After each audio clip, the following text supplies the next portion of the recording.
Lah nek iki bupati karo wakil bupati Jonegoro ngekei penghargaan Fadly Alberto Hingga, atlet berprestasi asal Jonegoro sing saiki dadi pemain timnas Indonesia U17. Penghargaan iki kanggo wujud apresiasi karo dukungan teko Pemkab Jonegoro ben iso nambah semangat atlet-atlet karo dadi inspirasi kanggo generasi nom Jonegoro ben gelem berprestasi. Bupati Jonegoro Setyo Wahono barengan karo Wakil Bupati Nurul Azizah dolan no omahe Fadly Alberto Hingga no Desa Njarsari Kecamatan Trucuk Jonegoro. Tekane Bupati karo Wabub disambut gayeng karo Piana ibuke Fadly karo keluarga liyane. Suasana akrab karo seneng kaya seduluran ketok banget pas Bupati karo Wakil Bupati guyonan bareng keluarga Fadly. Dolane iki kanggo ngekei penghargaan Fadly sing saiki dadi siji-sijine putra asli Jonegoro sing iso mlebu timnas U17 Indonesia karo melok ngwakili negara no ajang Piala Dunia.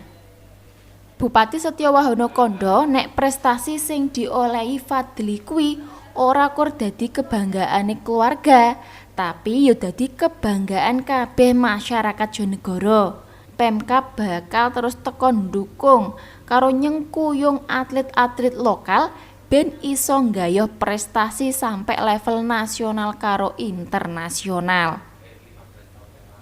Kula sowan mriki ngaturaken matur nuwun karo penghargaan kanggo Fadly karo ugi ibunipun Bu Piana. Amarga perjuangane luar biasa nggawa jeneng apik Jonegoro nok pentas donya. Muga-muga dadi inspirasi generasi enom liyane, jarene Pak Bupati. Sauntara kuwi, Piana ibuke Fadly ngaku kaget karo seneng merga rawuhe bupati karo wakil bupati. Dhek ngrasakno nek dukungane sing dienakno dadi semangat gedhe kanggo anake.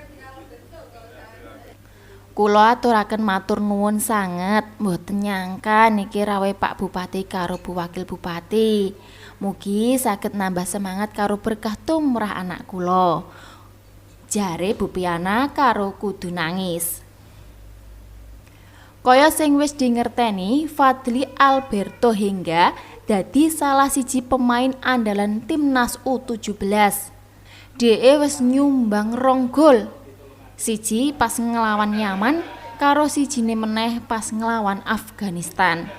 Timnas U17 Indonesia saiki siap ngadepi Piala Dunia U17 no Qatar ulan November 2020.